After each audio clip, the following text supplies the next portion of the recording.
It was most obvious by the beginning of 2016, though the signs were evident before then, that my mother was fading. She didn't have life-threatening cancer. She didn't have any imminent heart issues. She didn't have any form of dementia. In fact, she didn't have any discernible diagnosed terminal illness or disease. It simply was her time. After 95 years, she was tired. Her body was tired. She did her time on earth. And by and large, it was a good time. A strong and lasting marriage to my dad. A wonderful son. And what more? What more would she want? To be satisfied with a wonderful daughter-in-law, Fern, a caring and loving grandson, Brian, a beautiful and loving late Elizabeth, a loving sister, Lois, and throughout the calling me an orphan at an advanced age? From my perspective, an orphan was a cute little girl scrubbing the floors of a British orphanage, singing with Annie, "It's a Hard Knock Life." An orphan? Not me. Of course, my dad, whom I loved, died too early at age 64, as he was preparing to enjoy his retirement in Florida, living not so coincidentally 5 minutes from us. But my mother lived 95 years plus 3 days. That was a long time. And she had a good life. She was grateful for the many years given her. As she aged, she told me that she awoke every morning and said, "Thank you, God, another day." And so I can't personally relate to Orphan Annie. I'm no orphan. I'm no cute little girl stuck in an orphanage. I certainly did not get adopted by Daddy Warbucks. But then it sunk in. An orphan is simply a child with no living parents. And I fit that description. I am an orphan, though certainly not one to be rescued from an orphanage or one to be pitied.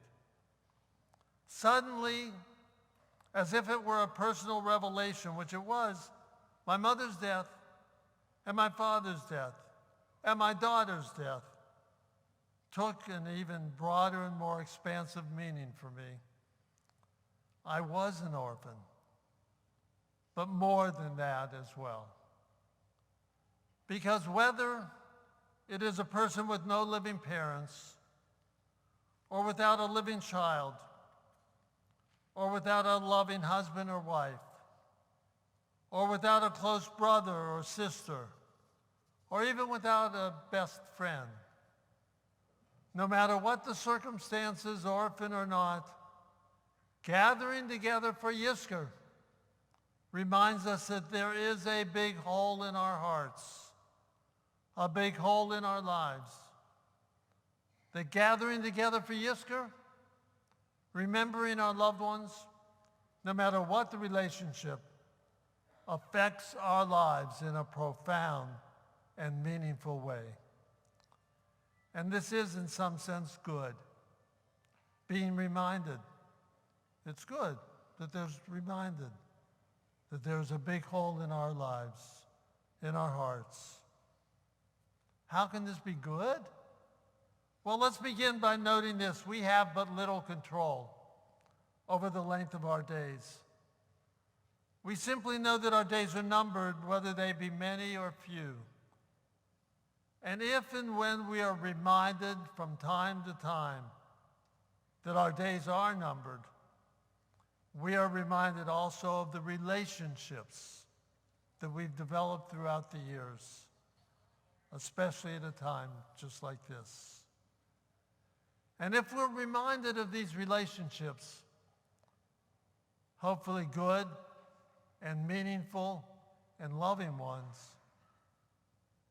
we actually are here to give thanks, not for their death, but for the relationships that we had, for the good as well as for the challenging times, for the times our lives were intertwined, as well as the times when there may have been a rupture in relationships, for the love that we shared, even if we didn't always express it personally and perfectly.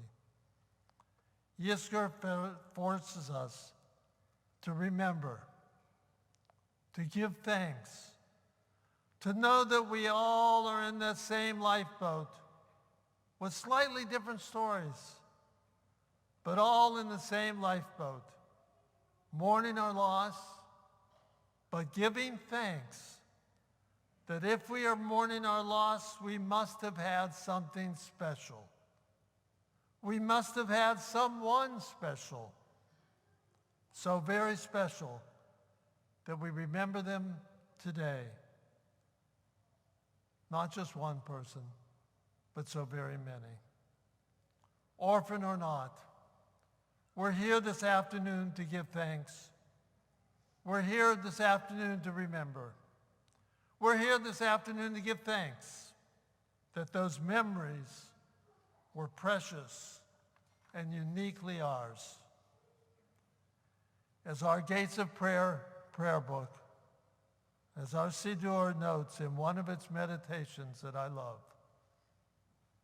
the following: early or late, all must answer the summons to return to the reservoir of being. For we lose our hold on life when our time has come. As the leaf falls from the bough when the day is done, the deeds of the righteous enrich the world, as the fallen leaf enriches the soil beneath.